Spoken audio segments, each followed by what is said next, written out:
आज कुछ महत्वपूर्ण वस्तुनिष्ठ क्वेश्चन लेकर आए हैं जो कि बहुत ही वीवीआई है। इसको थोड़ा ध्यान से देखना है।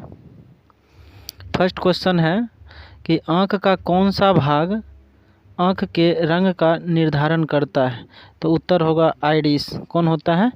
आइरिस। आइरिस को ही परितारिका कहते हैं। आइरिस को ही परितारिका कहते हैं। उसके बाद नेक्स्ट क्वेश्चन है, ऊंचाई बढ़ने से वायुमंडलीय दाब पर क्या प्रभाव पड़ता है? देखो, वायु यानी कि ऊंचाई बढ़ने से वायुमंडलीय दाब पर क्या प्रभाव पड़ता है? वायुमंडलीय दाब क्या होता है? बढ़ता है, घटता है, ये समझना है। ऊपर बढ़ने पर क्या होता है? तो घटता है, और नीचे जाने पर भी घटता है। क्या होता है? ऊपर जाने पर भी घटता है और नीचे जाने पर भी घटता है। ये बराबर रहता है, हम लोग को वायुमंडल में ही बराबर रहता है। उसके बाद नेक्स्ट क्वेश्चन हो गया, आँख में प्रवेश करने वाले प्रकाश की मात्रा को कौन सा नियंत्रित करता है? तो पुतली करता है। तो पुतली तो समझता है पुतली क्या होता है। तो पुतली नेत्र का तारा कहा जाता है। यानी कि जो हम लोगों का पुतली होती है वो मतलब प्रकाश को आवागमन में सहायता करता है। जैसे अंधेरा में जाते हैं तो क्या होती है? फैल जाता है, और प्रकाश में आते हैं तो क्या होता है? सिकुड़ जाता है। ये रक्षा करती है। उसके बाद नेक्स्ट क्वेश्चन है, यानी कि कौन से यंत्र ध्वनि ऊर्जा को विद्युत ऊर्जा में बदल? देखो, ध्वनि ऊर्जा को विद्युत ऊर्जा में माइक्रोफोन बदलता है। ध्वनि ऊर्जा को क्या होती है? विद्युत ऊर्जा में कौन बदलता है? माइक्रोफोन बदलता है। उसके बाद आ जाओ नेक्स्ट क्वेश्चन है, कौन से यंत्र रासायनिक ऊर्जा को विद्युत ऊर्जा में? देखो, रासायनिक ऊर्जा को विद्युत ऊर्जा में कहे तो विद्युत सेल बदलता है। कौन विद्युत सेल? आप कहेगा यांत्रिक ऊर्जा को विद्युत ऊर्जा में तो डायनमो बदलता है। उसके बाद कहेगा कि विद्युत ऊर्जा को यांत्रिक ऊर्जा में, तो ये मोटर बदलता है। कौन बदलता है? मोटर। ये भी याद रखना है। उसके बाद नेक्स्ट क्वेश्चन है, गिरगिट रंग क्यों बदलता है? तो गिरगिट रंग क्यों बदलता है? गर्मी सहन के लिए ये रंग बदलता है। इसका गर्मी क्या होती है? गर्मी सहन के लिए इसका रंग बदलता है। अधिक गर्मी होने के कारण ये अपना रंग क्या होती है? बदलते रहता है। ठीक है। नेक्स्ट क्वेश्चन है, गैस के प्रसरण के 3 उदाहरण दें।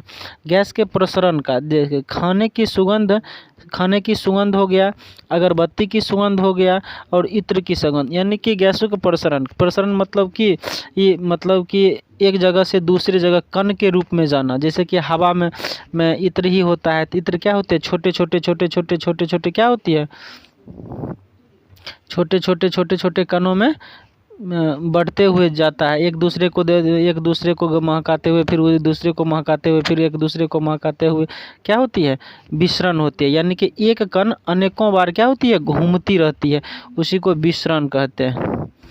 नेक्स्ट क्वेश्चन है, विद्युत मोटर, टेलीफोन, टेलीग्राफ और विद्युत घंटी विद्युत ऊर्जा को इस प्रकार का कार्य करता है? ये चुंबकीय प्रभाव पर कार्य करता है। किस पर कम करता है? चुंबकीय प्रभाव पर कम करता है। उसके बाद कहता है, तेल की बूंद पानी पर क्यों तैरता है?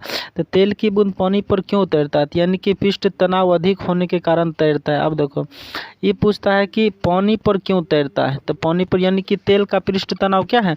अधिक है, इसीलिए क्या होता है? हल्का होता है। कभी कभी दिया जाएगा कि नाली का पिल्लू जो होते हैं, कीड़ा, केरोसिन तेल छींटने पर क्यों मर जाता है? तो उसका पृष्ठ तनाव क्या होती है? कम होने के कारण वो डूबकर मर जाता है। पृष्ठ तनाव कम होने के कारण क्या होता है? वो डूबकर मर जाता है। नेक्स्ट क्वेश्चन है, और इसी में पूछ देगा, बादल क्यों तैरता है? तो पृष्ठ तनाव के कारण ही तैरता है। नदी में कहाँ भाग गया?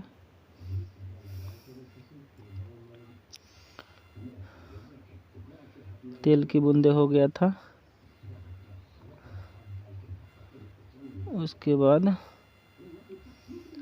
पृष्ठ तनाव का हाँ, धातु की शुद्धता का निर्धारण किसकी सहायता से किया जाता है? तो किसकी सहायता से? आर्किमिडीज का, धातु की शुद्धता का निर्धारण किसकी सहायता से किया जाता है? आर्किमिडीज के सिद्धांत से किया जाता है। उसके बाद है, परमाणु के विखंडन प्रक्रिया के दौरान उत्पन्न ऊर्जा का प्रयोग होता है। तो विद्युत बनाने में किया जाता है। पहाड़ों पर जल कम तापमान पर क्यों उबलता है? तो पहाड़ों का वायुमंडलीय दाब क्या होती है? कम होने के कारण वहाँ पे क्या होता है? उबलता है। और पूछेगा कि अंतरिक्ष में कलम का स्याही क्यों बह जाता है? तो यही वायुमंडलीय दाब कम होने के कारण बह जाती है। ठीक है। नेक्स्ट क्वेश्चन है, फ्यूज तार एक पतला तार होता है जो डैश का मिश्रण होता है, तो शीशा और टीन का मिश्रण होता है। तो क्यों होता है? देखो, इसीलिए दिया जाता है कि पतला और कम गलनांक और उच्च प्रतिरोध। और पूछेगा इसमें कम गलनांक और उच्च प्रतिरोध का भी होता है। इसीलिए दिया जाता है कि घरों में कहीं शॉर्ट सर्किट अगर हो, तो शॉर्ट सर्किट हो तो ये दोनों के तार को बीच से क्या होती है? टूट जाता है। इसीलिए हम लोग फ्यूज का तार लगाया जाता है जो कि शीशा और टीन का बना होता है। नेक्स्ट क्वेश्चन है, वायु यानी कि वायुमंडलीय दाब बादल वायुमंडल में क्यों तैरता है? तभी जस्ट बताए हैं, घनत्व के कारण तैरता है। किसके कारण? घनत्व के कारण तैरता रहता। कहता वास्को डी गामा, अब तो नहीं आगे इतिहास में इसको थोड़ा देखते हैं, अलग अलग हम दिए हुए हैं। कहता है कि ये वास्को डी गामा भारत कब आया? सबको पता है, 1498 में। कहता है कि वास्को डी गामा कहाँ यानी कि कहाँ का रहने वाला था? तो ये था पुर्तगाल का था। उसके बाद नेक्स्ट क्वेश्चन है, हवा महल कहाँ स्थित है? तो जयपुर में है। हवा महल कहाँ है? जयपुर में है। उसके बाद कहता है सिख धर्म का संस्थापक किस गुरु को माना जाता है? तो ये माना जाता है गुरु नानक जी को। गुरु नानक जी को माना जाता है। सिखों का मुख्य त्यौहार कौन सा होता है? तो बैसाखी, जो कि हम लोग बैसाखी मनाते हैं। पूजा होता है ना हम लोग का बैसाखी, तो वही बैसाखी मनाया जाता है। ये किसका है? तो सिखों का मुख्य त्यौहार है। जैसे बिहारों का मुख्य त्यौहार क्या है? छठ पूजा है। पश्चिम बंगाल क्या है? तो दुर्गा पूजा है। तो उसी प्रकार यहाँ सिखों का मुख्य त्यौहार कौन है? बैसाखी है। उसके बाद देखो, लौह पुरुष किस महापुरुष को कहा जाता है? सरदार वल्लभ भाई पटेल को कहा जाता है। किसको कहा जाता है? सरदार वल्लभ भाई पटेल। कहता है कि नेताजी किस महापुरुष को कहा जाता है? सुभाष चंद्र बोस को कहा जाता है। कहता है कि दिल्ली स्थित लाल बहादुर शास्त्री की समाधि का क्या नाम था? तो विजय घाट है। इसका क्या नाम था? विजय घाट नाम था। कहता है महाभारत की रचयिता कौन है? तो महर्षि वेदव्यास हैं। अर्थशास्त्र नामक पुस्तक किसने लिखी थी? तो चाणक्य ने लिखी थी। इंडिका यही पूछेगा, इंडिका किसने लिखी थी? इंडिका पूछेगा किसने? तो ये लिखा था मेगास्थनीज ने लिखा था। ठीक है, इस सब पर थोड़ा सा ध्यान देना है। कहता है जय जवान जय किसान किसने नारा लगाया था? लाल बहादुर शास्त्री ने लगाया था। संविधान सभा का स्थायी अध्यक्ष के अंदर भीमराव अम्बेडकर थे। कहता है संविधान सभा के समिति का अध्यक्ष प्रारूप समिति का अध्यक्ष भीमराव अम्बेडकर है। कहता है कि विश्व रेड क्रॉस दिवस किस तारीख को मनाया जाता है? तो 8 मई को मनाया जाता है। कब मनाया जाता है? 8 मई को मनाया जाता है। उसके बाद कहता है सूर्य का देश के नाम से जाना था। जापान को सूर्य का उगते हुए सूर्य का देश माना जाता है। उसके बाद है कि अंतरिक्ष में यानी कि अंतर्राष्ट्रीय महिला दिवस किस तारीख को मनाया जाता था? 8 मार्च को मनाया जाता है। क्षेत्रफल की दृष्टि से भारत में सबसे छोटा राज्य कौन है? तो गोवा है। सबसे छोटा राज्य कौन है? तो गोवा है। सबसे बड़ा राज्य पूछेगा, तो सबसे बड़ा राज्य यानी कि सबसे छोटा राज्य हो गया गोवा, सबसे बड़ा हो जाएगा कौन? मध्य प्रदेश है। ठीक है। जंगल भी सबसे ज़्यादा कहाँ है? मध्य प्रदेश में राजस्थान होगा। राजस्थान होगा, बड़ा होगा राजस्थान होगा। क्या चीज़? सबसे बड़ा। सबसे छोटा हो गया गोवा। और उसमें कहता है बनों वाला राज्य तो मध्य प्रदेश। बनों वाला राज्य कौन हो जाएगा? बनों वाला तो मध्य प्रदेश होगा, मध्य प्रदेश। ओके।